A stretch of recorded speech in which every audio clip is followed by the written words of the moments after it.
Story number 1. The house in the middle of nowhere. Winter in the Kansas plains is a deceptive beauty. The endless expanse of snow-covered fields under a pale gray sky creates a sense of tranquility that is both calming and eerie. My name is Alex Thompson, and what was meant to be a spontaneous weekend trip with friends turned into a nightmarish ordeal that still haunts me to this day. It was mid-December when my friends and I decided to embark on a road trip across the plains. We were a group of 5: Sarah, Jake, Emily, Marcus, and me, seeking adventure and a break from our mundane routines. The weather forecast had predicted mild conditions, but as we drove deeper into the heart of Kansas, the temperature plummeted, and a fierce snowstorm began to brew on the horizon. By the third day, the storm had intensified, making visibility nearly impossible. The wind howled like a living creature, whipping the snow into a frenzy that obscured our path. Our GPS lost signal, and the roads we had been following seemed to vanish into the whiteout. Panic set in as we realized we were hopelessly lost, miles away from the nearest town with no clear way out. Desperate for shelter, we spotted a faint outline of a house in the distance, its silhouette barely discernible against the blinding snow. Relief washed over us as we steered towards it, hoping to find refuge from the relentless storm. The house stood alone in the middle of a vast, deserted field, its windows dark and lifeless, the front door slightly ajar as if inviting us in. We pulled into the driveway, the engine struggling against the heavy snow. Stepping out into the frigid air, we huddled together for warmth before approaching the house. The door creaked ominously as we pushed it open, the interior dark and musty, the remnants of furniture covered in thick layers of dust and snow. "Looks like no one's been here for years," Jake remarked, his voice tinged with unease. "We need to get inside and warm up," Sarah insisted, pulling her jacket tighter around her. "It's freezing out there." We made our way to the living room, the only light coming from the flickering fireplace that provided a semblance of warmth. As we settled in, I couldn't shake the feeling that we were being watched. The house was silent, but the tension among us was palpable. It wasn't long before we noticed something strange. Every chair in the room was facing the front door, as if waiting for someone to enter. At first, we dismissed it as a quirk of the house's original layout. But unease settled in as the night wore on. Around midnight, the silence was shattered by the sound of heavy footsteps echoing from the upstairs hallway. My heart raced as I glanced at my friends, their faces pale and wide-eyed. "Did you guys hear that?" Emily whispered, her voice barely audible over the howling wind outside. "Probably just the wind," Marcus suggested, though his voice lacked conviction. But the footsteps continued, deliberate and menacing, moving back and forth along the hallway, summoning every ounce of courage. Jake volunteered to investigate, leaving the rest of us huddled together in the living room. He ascended the narrow staircase, the steps creaking under his weight, the sound amplified by the eerie silence of the house. Minutes passed with no sign of him, the tension thick enough to cut with a knife. I decided to follow, grabbing a flashlight from the kitchen drawer. As I reached the top of the stairs, the footsteps stopped abruptly. My heart pounded as I called out, "Jake, are you okay?" No response. The house seemed to hold its breath, the oppressive silence pressing in on me. I moved cautiously down the hallway, the beam of my flashlight cutting through the darkness. At the end of the corridor stood a closed door, the source of the footsteps now silent. Taking a deep breath, I reached out and turned the handle, the door creaking open to reveal a room bathed in darkness.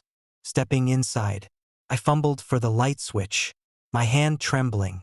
The room flickered to life, revealing an empty space with only a single window, the glass frosted over with ice.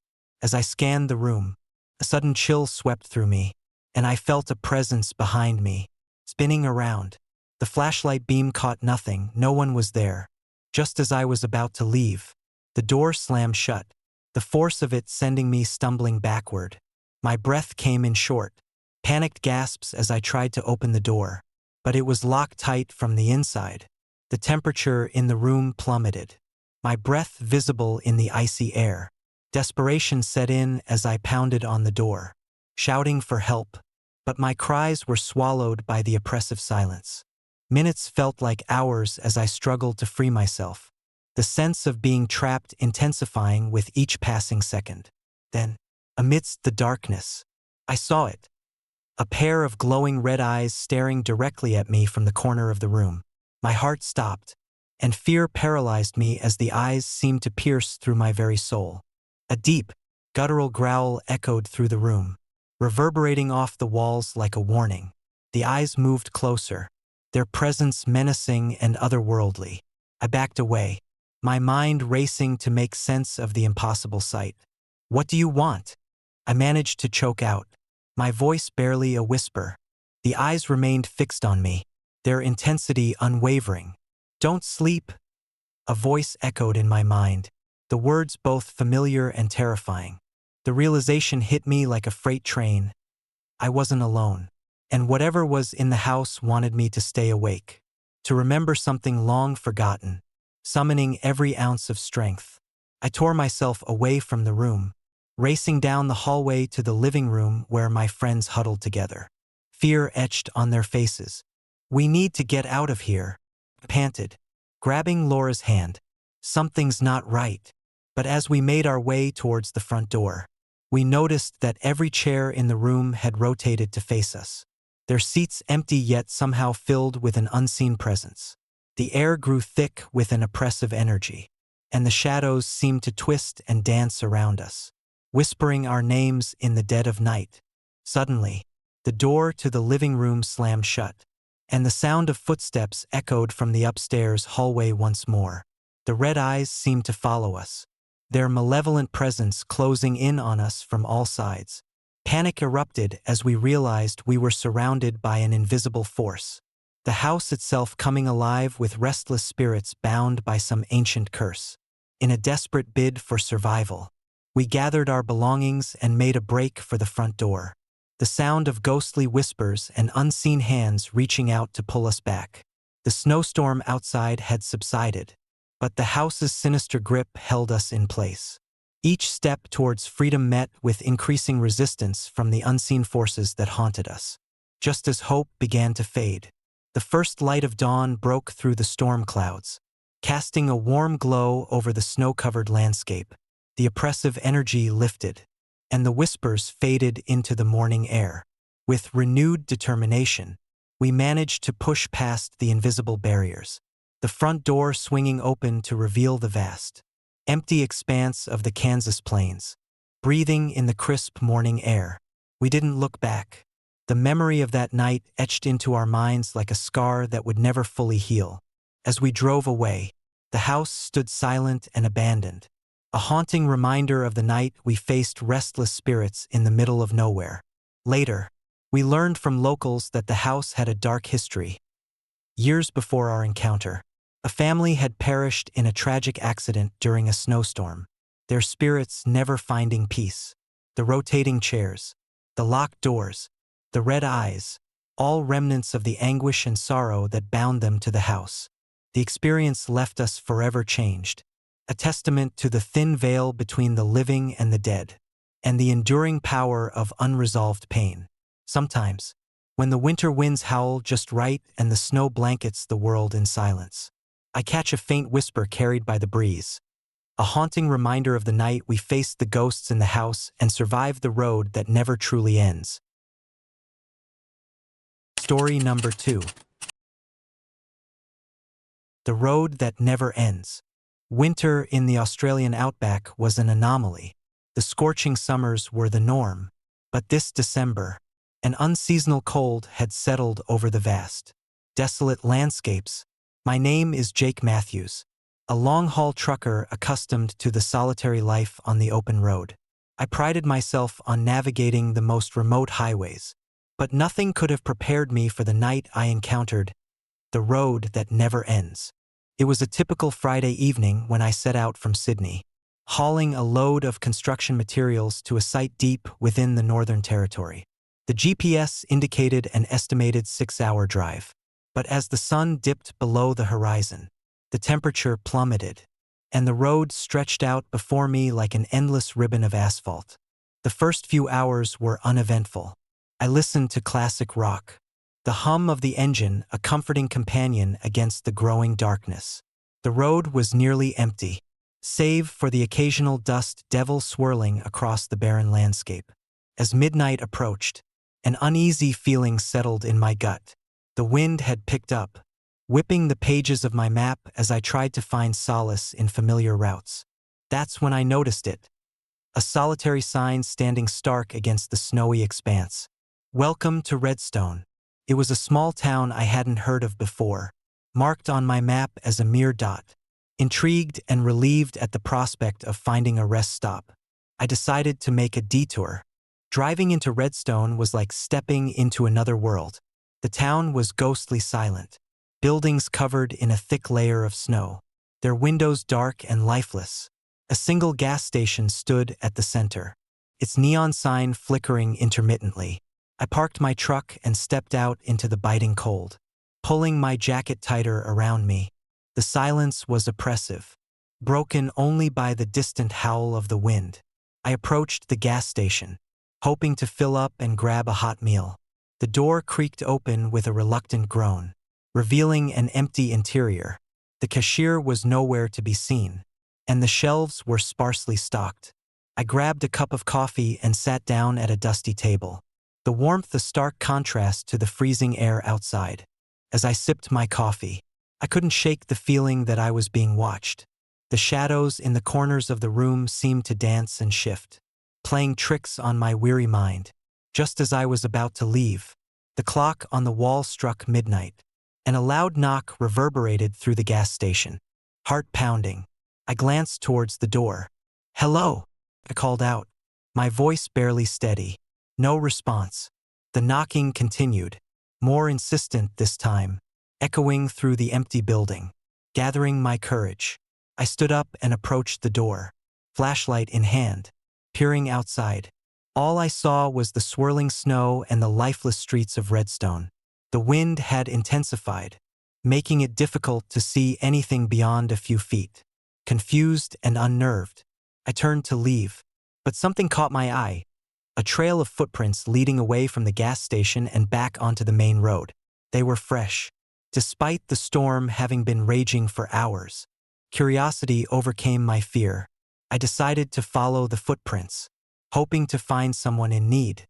The snow was deep, each step a struggle, but the footprints led me straight back to the sign I had passed earlier. I stared in disbelief. The footprints vanished at the sign, as if swallowed by the void beyond. Frustration and fear gnawed at me. What is this place? I muttered to myself, pulling out my phone to check the GPS. To my horror, the location marker was gone, replaced by a blinking red dot in the middle of nowhere. No towns, no landmarks, just endless white. Determined to leave, I climbed back into my truck, only to find that the engine wouldn't start. Fumbling with the keys, I tried again, but the vehicle remained stubbornly silent. Panic set in as I realized I was trapped in this ghostly town. With no way out, I decided to return to the gas station, hoping to find some assistance. As I approached, the sky darkened further, the snow intensifying into a blinding blizzard. The gas station loomed ahead, its empty windows like dark eyes staring into my soul. I pushed the door open, the gust of wind slamming it shut behind me, extinguishing my flashlight's beam. Inside, the temperature dropped sharply, my breath visible in the frigid air. The air felt thick, almost suffocating, as if the room itself was closing in on me. I heard it, a soft whisper, barely audible over the howling wind. "Don't leave us." My heart raced as I scanned the room, the shadows now moving with a life of their own. Figures began to materialize, ghostly apparitions of people who looked exactly like the townsfolk. Their eyes hollow and pleading, they reached out towards me, their hands passing through my body with icy fingers that sent shivers down my spine. "Help us," they whispered in unison, their voices merging into a haunting chorus. "You must stay." I backed away, stumbling over a chair as the apparitions moved closer, their sorrow palpable. "I can't stay," I protested, my voice cracking under the weight of their sorrow. One figure stepped forward, a woman with tears frozen on her cheeks. "The storm never ends here," she said softly. "We are trapped, just like you." Desperation clawed at me as I realized there was no escape from this cursed place. The apparitions swirled around me, their presence overwhelming. The walls of the gas station closing in until I felt suffocated by their collective grief. Just as I thought I couldn't take it anymore, the storm outside began to subside. The snow slowed to a gentle fall, and the oppressive cold lifted, replaced by a serene stillness. The apparitions faded, their eyes filled with a mixture of hope and relief. "You have seen our pain," the woman whispered, her voice now carrying a hint of peace. "Help us remember."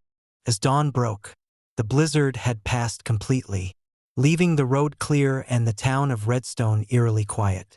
I returned to my truck, the engine now starting with ease, as if released from some invisible force. I didn't look back as I drove away, the memory of those sorrowful eyes etched into my mind. Hours later, miles away from Redstone, I finally felt the road return to its familiar path. The GPS recalibrated, guiding me back to the main highway with ease. As I glanced in the rearview mirror, I saw the sign for Redstone receding into the distance. No longer a ghostly apparition but a real town swallowed by the snow. When I reached home, I recounted my experience to friends and family, but they dismissed it as a hallucination brought on by the storm and isolation. Yet, the memory remained vivid, a haunting reminder of the night I encountered the restless spirits of Redstone. Years have passed since that fateful winter, but the story of the road that never ends and the haunted town of Redstone lives on in local lore. Some say the road is cursed, a loop that traps those who dare to venture too far into its embrace. Others believe it's a gateway to another dimension, where time and space bend to their own sinister will.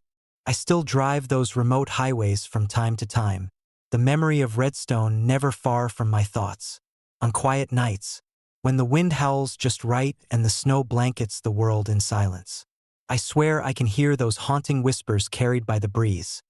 A chilling reminder that some roads lead to places where time stands still, and the spirits of the lost continue to watch, forever yearning for release. Story number 3. The Stranger in the Campsite. Winter in the Appalachian National Forest is a time of serene beauty and relentless isolation.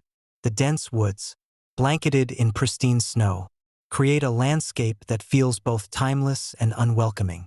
My name is Ethan Carter, an avid hiker and photographer, always seeking the untouched corners of nature to capture its raw essence. That December night, however, would test my courage and sanity in ways I could never have imagined. I had planned this solo trip meticulously, choosing a secluded campsite deep within the heart of the forest. The lack of cell signal was intentional, a way to disconnect from the chaos of modern life and immerse myself fully in the tranquility of the wilderness. The sun had set hours before, leaving the world cloaked in darkness, only illuminated by the soft glow of my headlamp and the flickering flames of my campfire. As I settled into my tent, the wind whispered through the towering pines, carrying with it the distant call of an owl and the soft crunch of snow underfoot. The forest was alive with subtle sounds, each one amplified by the stillness of the night. I felt a profound sense of peace, the kind that only solitude in nature can provide. After a hearty dinner of trail mix and hot tea, I retreated to my tent, the warmth of the sleeping bag a comforting embrace against the biting cold. Around midnight, a sudden noise shattered the silence, a series of sharp, deliberate knocks on the tent's exterior. My heart skipped a beat as adrenaline surged through my veins. I froze, listening intently. The knocking continued, rhythmic and insistent, as if someone was determined to gain entry. I reached for my flashlight, the beam cutting through the darkness as I cautiously approached the flap. With trembling hands, I unzipped the tent, peering into the inky blackness. There, standing just outside the edge of the tent, was a shadowy figure. For a moment, I couldn't make out any features, just a tall silhouette against the backdrop of swirling snow. "Who's there?" I called out, my voice barely more than a whisper.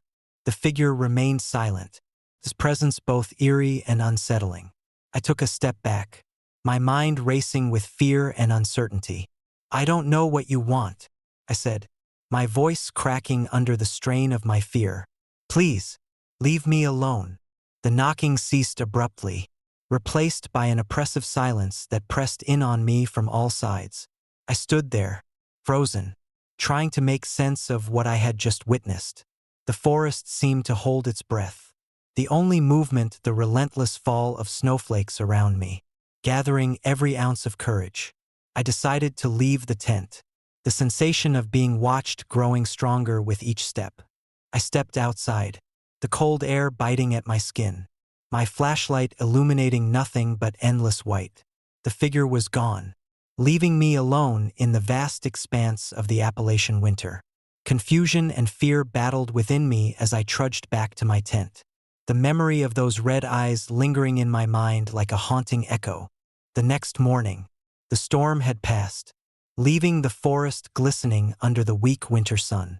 Exhausted and still shaken from the previous night's events, I decided to pack up early, eager to leave the unsettling campsite behind. As I drove away, my eyes lingered on the spot where the figure had stood. But there was nothing, no sign of footprints, no trace of the stranger who had haunted my night. Determined to understand what had happened, I reached out to the local ranger station the following day. The ranger, a grizzled man named Hank, listened intently as I recounted my experience. "You're not the first one," he said, his voice heavy with a mixture of skepticism and concern. "There have been reports of a man wandering these woods for years. Folks say he was a hiker who got lost in a storm decades ago and never found his way out. Some even believe his spirit lingers, watching over those who venture too deep into the forest." His words sent a chill down my spine. The idea of a restless spirit roaming the Appalachian wilderness was both terrifying and fascinating. Determined to uncover the truth, I spent the next few days researching local legends and speaking with residents who had heard tales of the ghostly hiker. One evening, while sifting through old newspaper archives, I stumbled upon an article from the early 1980s detailing the mysterious disappearance of a man named Michael Hayes. Hayes had been an experienced hiker, last seen trekking alone through the same region where I had camped. His disappearance remained unsolved, and rumors of his spirit haunting the forest had persisted ever since. Armed with this newfound knowledge, I felt a sense of purpose. I returned to the campsite one last time, hoping to pay my respects and perhaps find some closure. Setting up a small memorial with a photograph of Michael Hayes and a candle, I sat by the fire, the flames flickering softly in the cold night. As midnight approached, the familiar sounds of the forest enveloped me once more. I heard the distant knocking, softer this time, almost pleading. My heart raced as I watched the shadows dance around the campsite, the snowflakes falling gently in the moonlight. "Michael," I whispered, hoping to reach out to the lost soul. "I'm sorry you were never found. Is there anything I can do to help you find peace?" The air grew colder, the wind whispering through the trees like a mournful chant. Suddenly, the candle's flame danced wildly, casting elongated shadows that seemed to reach out towards me. The knocking resumed, this time accompanied by a faint, sorrowful whisper. "Don't forget us," the voice seemed to say, echoing through the night. I felt a profound sadness wash over me, the weight of Michael's unresolved fate pressing down on my spirit. Tears welled up in my eyes as I realized that some souls never find their way out of the darkness, bound to the places where their stories ended abruptly. As dawn broke, the forest began to come alive with the sounds of waking wildlife, the oppressive chill lifting with the first light of day. I extinguished the candle, feeling a sense of closure settle over me. Whether Michael's spirit had heard my plea or not, I knew that I had acknowledged his presence and honored his memory. Driving away from the Appalachian National Forest, the memory of that night lingered, a haunting reminder of the thin veil between the living and the dead. The story of Michael Hayes became a part of my own, a testament to the enduring power of empathy and the belief that even in death, there is hope for peace.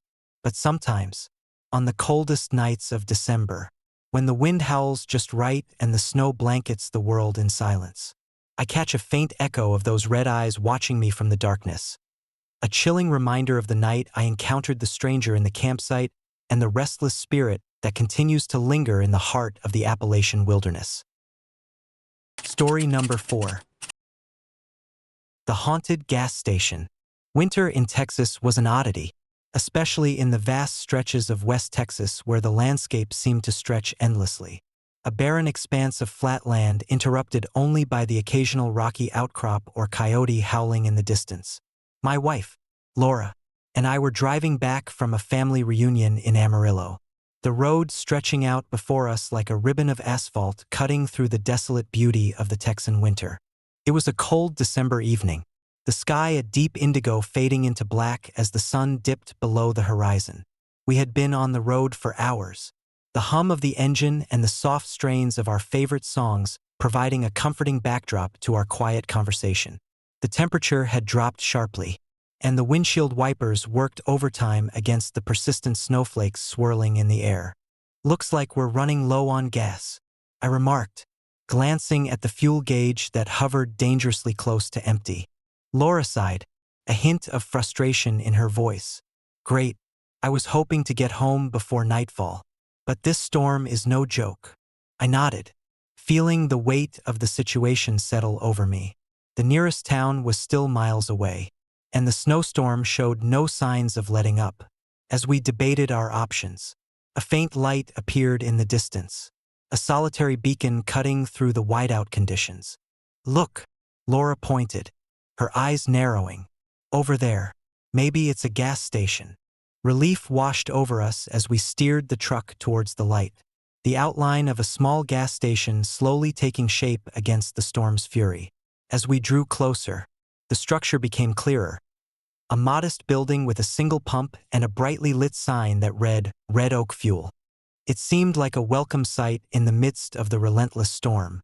I parked the truck a short distance away, the snow piling up against the tires despite our attempts to maintain traction.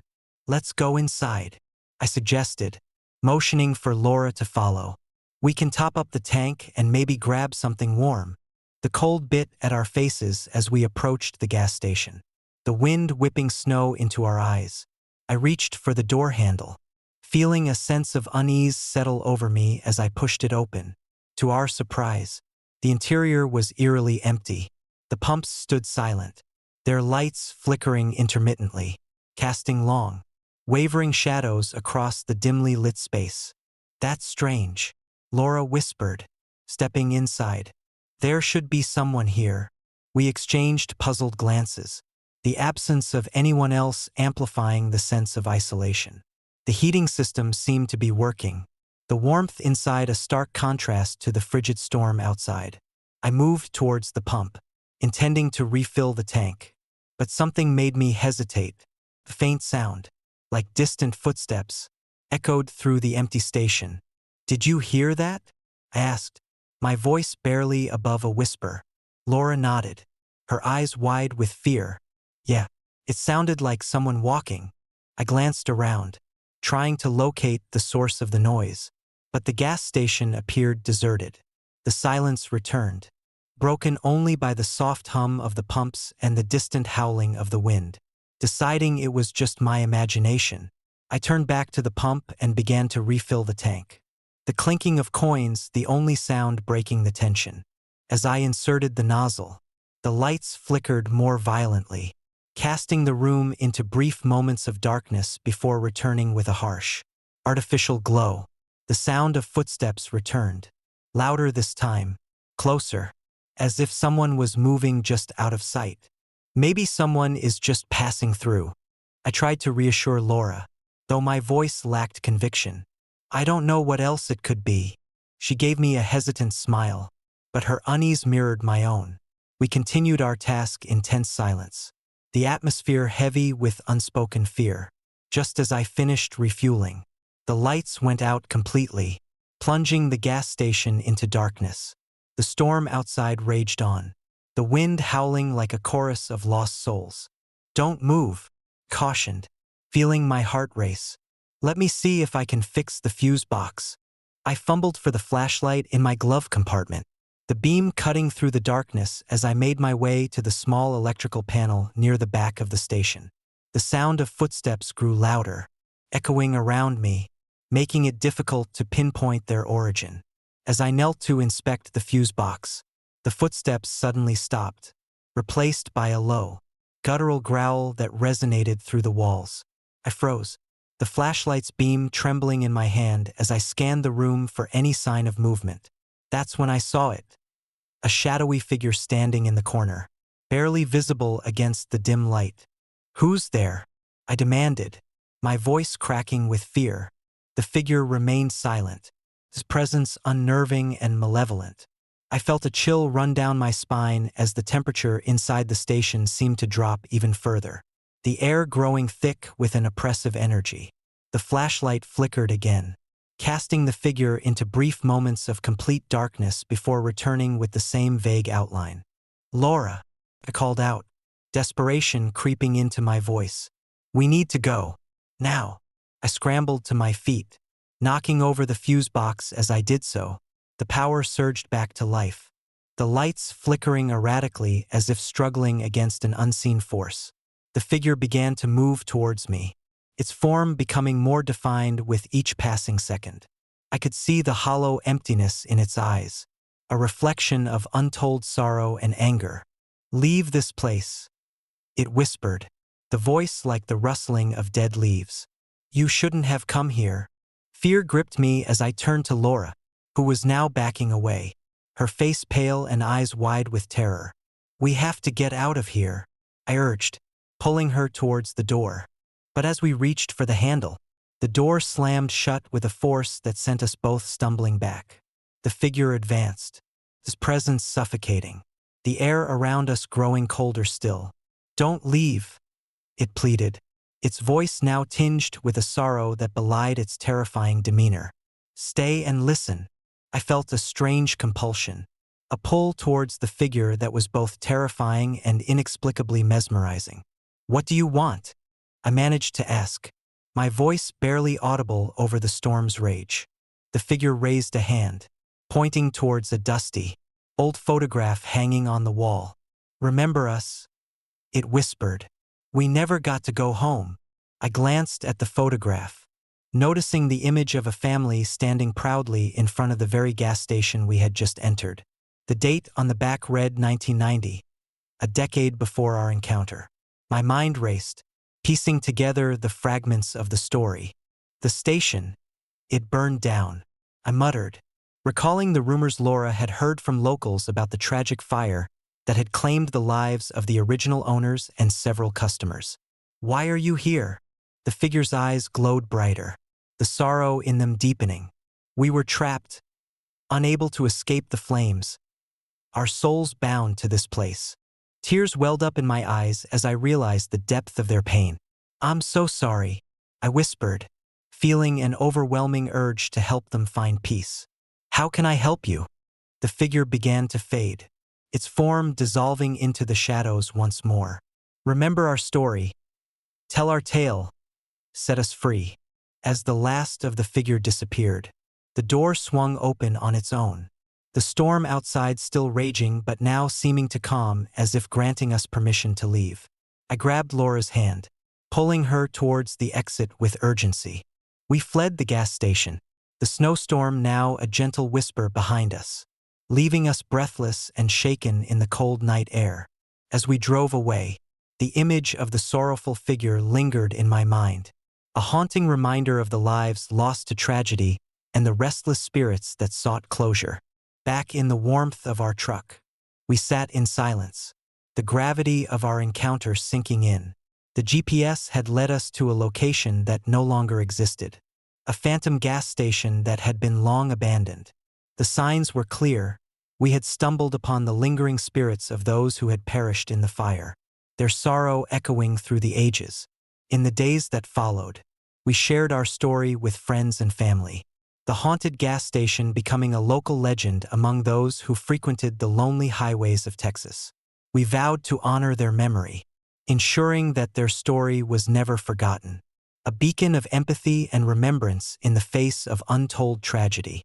But sometimes, on the coldest nights of December, when the wind whispers through the barren landscape and the snow blankets the world in silence, I catch a faint echo of their sorrowful pleas carried by the breeze, a haunting reminder of the night we encountered the ghosts at the deserted gas station and helped them find their way home. Story number 5. Call from the Desert. Winter in the Nevada desert is a deceptive tranquility. The vast expanse of snow-covered dunes under a starless sky creates a landscape that feels both serene and suffocating. My name is David Carter, and what was supposed to be a simple drive home turned into a nightmarish ordeal that still haunts me to this day. It was December 1997, a particularly harsh winter that had cloaked the desert in an unrelenting chill. I was driving along the lonely highway, the hum of my old Chevy Silverado the only sound breaking the silence of the night. My destination was a small town several miles away, a place I hadn't visited in years. The road was familiar, but the cold had a way of making even the most mundane routes feel treacherous. As I neared the outskirts of the desert, a blinding snowstorm began to descend. The sky darkened, and visibility dropped to nearly zero. I slowed down, the windshield wipers struggling to keep up with the relentless snowfall. The radio crackled with warnings about the storm, advising drivers to seek shelter immediately. But I was miles from the nearest town, and my phone had no signal. Panic started to creep in as the storm showed no signs of abating. I decided to pull over, hoping to wait out the worst of the storm until morning. Finding a small clearing, I parked my truck and gathered my emergency supplies, blankets, water, and some snacks.